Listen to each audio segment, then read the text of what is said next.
Okay, let's talk about podcasts. You've probably heard of them. The audience for podcasting grew significantly in the past year.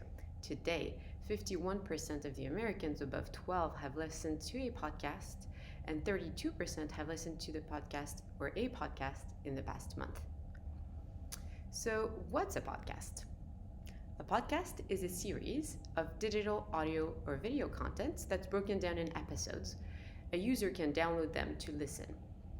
A podcast often uses a subscription model, so new episodes automatically download to someone's phone, computer, or if it was a few years ago, a media player. So the podcast term was coined by Ben Hammersley in 2004, which shows that it's actually quite an old term. It's the merge of iPod, which used to be a very famous media player brand in the 2000s, and broadcast. iPod, broadcast becomes podcast. How does it work? The generator of a podcast maintains a central list of the files on a server that is accessible online. So the listener uses a podcatch, a client application software, to access the feed and downloads the files.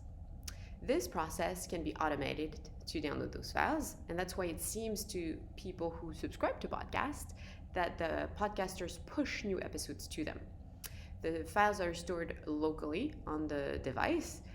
So as I've mentioned, it could be your cell phone or it could be your computer, and then they're ready for offline use. So what's the business model? Podcasting is considered to be a disruptive converged medium. So what it means is that it brings together audio, web, and mobile device. It caused really the radio business to consider and reconsider established practices and preconceptions that they had on audience, on production, on consumption, and on distribution. Listeners can listen to podcasts for free, and producers can produce podcasts for little to no cost. And this sets podcasting apart from the traditional media and the production tool that they have at their disposal.